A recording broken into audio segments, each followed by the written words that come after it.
સાચી વાત બેધડકની અંદર પિંકેશ પટેલ, હું આપનું સ્વાગત કરું છું. આજે આપણે ખેડૂતોના મુદ્દાને લઈને ચર્ચા કરી રહ્યા છીએ કે મહીસાગર જિલ્લાના મુખ્ય મથક લુણાવાડામાંથી જે બાયપાસ પસાર થઈ રહ્યો છે એને સરકાર વિકાસનું નામ આપી રહી છે, પરંતુ જે સિમેન્ટ અને કાંકરીટનું જંગલ બનાવવું એ ખરો વિકાસ નથી. જો જમીન નહીં બચે તો ખેડૂત નહીં બચે, અને ખેડૂતોની જે આજીવિકા ઉપર જે સૌથી મોટો પ્રશ્ન ઊભો થયો છે એ માટે ખૂબ પગલાં લેવા ખૂબ જરૂરી છે. વાત એમ છે કે આ જે બાયપાસની અંદરથી જે જમીન જઈ રહી છે એ જમીનના જે નાના નાના ટુકડાઓ જે છે એ ટુકડાઓમાંથી જો બાયપાસ પસાર કરવામાં આવશે તો રોડની આ બાજુ 10 ફૂટ 20 ફૂટ, રોડની આ બાજુ 10-20 ફૂટ જો જમીન બચતી હોય તો એ જમીનમાં કોઈ પણ પ્રકારની ખેતી કરવી મુશ્કેલ બનશે. સરકાર એક તરફ પ્રાકૃતિક ખેતીની અને વાતો કરતી હોય છે અને સરકારને કહે છે કે ભાઈ અમે ખેડૂતોને આટલી બધી હેલ્પ કરી રહ્યા છીએ, મદદ કરી રહ્યા છીએ, પરંતુ આ જે પ્રકારની વાત છે એ ખાલી માત્ર ચોપડા ઉપર છે અને ખાલી માત્ર ફાંકા ફોજદારી કરવા માટે છે. બાકી ખેડૂતને કોઈ પણ પ્રકારના કોઈ લાભ થતા નથી. તમે આજે બિયારણના ભાવ જુઓ, જંતુનાશક દવાઓના ભાવ જુઓ, આસમાને પહોંચ્યા છે, પરંતુ ખેડૂત જે છે એ ખેડૂતની સ્થિતિ તો તેની ત્યાં જ રહી છે. તો સવાલ એ છે કે શું સરકાર આના પર કોઈ પગલાં લેશે?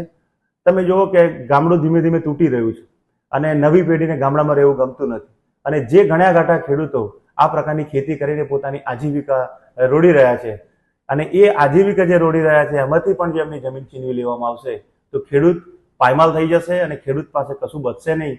આપણે વાત કરીએ છીએ કે ભાઈ ભારતના 70% વધારે લોકો આજે ખેતી ઉપર નિર્ભર કરે છે અને નાના નાના ખેડૂતોની તો માત્ર આજીવિકા જ ખેતી છે, અને એ ખેતીની અંદર તમે નવા કોઈ પ્રયોગો કરવાની વાત કરતા હોય કે પ્રાકૃતિક ખેતી કરવાની વાત કરતા હોય તો નાના નાના ટુકડાઓની અંદર આ બચશે. જો બચશે તેની અંદર આ ખેતી કરવી એ મુશ્કેલવાળી છે.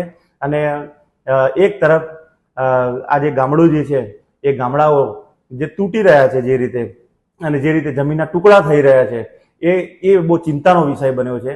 તો મહીસાગર જિલ્લાના જે ખેડૂતો જે છે એ આજે આકરા પાણીએ છે અને એમણે પહેલાં પણ ચીમકી આપી દીધી છે કે જો અમારી માંગને સંતોષવામાં નહીં આવે તો અમે મોરબીની અંદર જે આંદોલન થયું છે એ પ્રકારનું આંદોલન પણ અમે કરીશું, અને અમારી જમીન માટે અમારે જીવ પણ આપવો પડશે તો અમે આપીશું.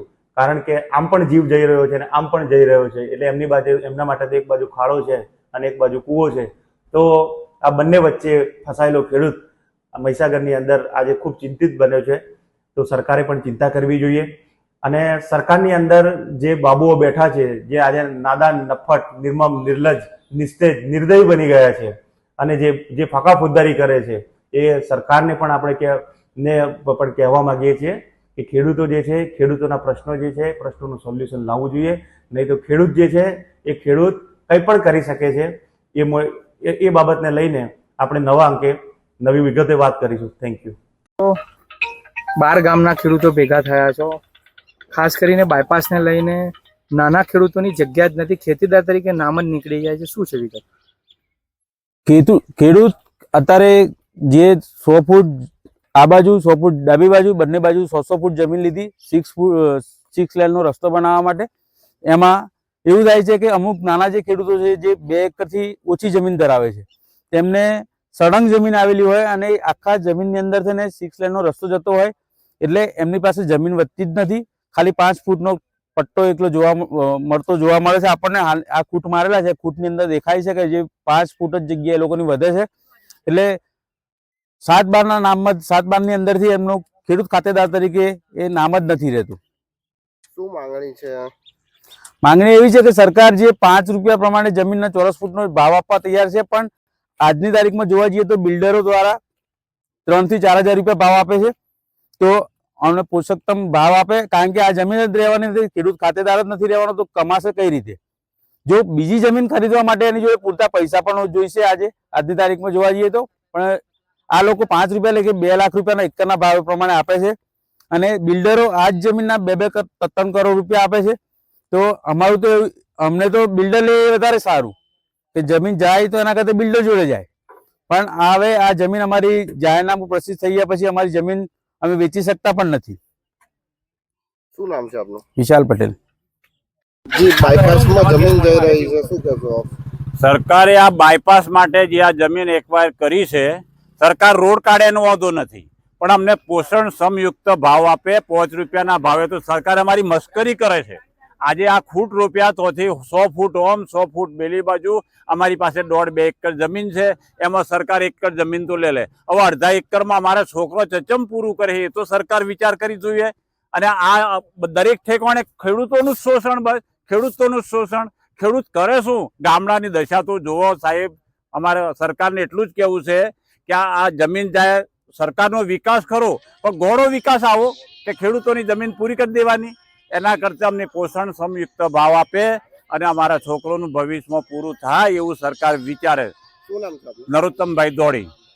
મારી નમ્ર એટલી જ વિનંતી છે કે જે આ બાયપાસ માટે જગ્યા એમને એક્વર્ડ કરી છે, 11 ગામોના ખેડૂતોને પાયમાલ કરવાના ધંધા ચાલુ કર્યા છે. લુણાવાડા સિટીની અંદર ફ્લાયઓવર બનાવે તો અમારી જગ્યાઓ બચી જાય છે. અને આ લોકોએ જગ્યા 30 મીટરની જગ્યાએ 60 મીટર કરી છે. 100 ફૂટ આ બાજુ અને 100 ફૂટ આ બાજુ, 200 ફૂટ. હવે 20 ગુંઠાનું ખેતર હોય એમાં કંઈક 4 ફૂટ કે 5 ફૂટ જગ્યા બચે એ તો ઉપયોગમાં થવાની જ નથી. અને ખેડૂત ખાતેદાર રહેતો જ નથી, બધા નાના નાના ખેડૂતો જ છે.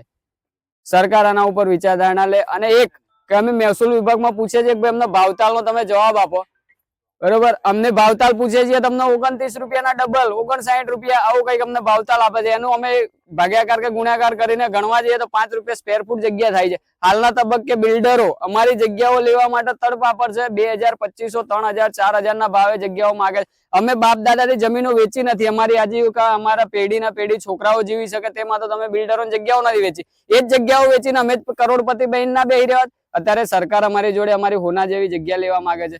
અમે આવનાર સમયની અંદર સરકાર આનું નિરાકરણ નહીં લાવો તો મોરબી જેવી સ્થિતિ કરીશું. અને આનો કઈ બી ઉકેલ નહીં લાવો તો અમે ધરણાનો કાર્યક્રમ પણ કરીશું. સરકારને મારી આટલી નમ્ર વિનંતી છે. શું નામ છે આપનું? રમેશભાઈ વણકર.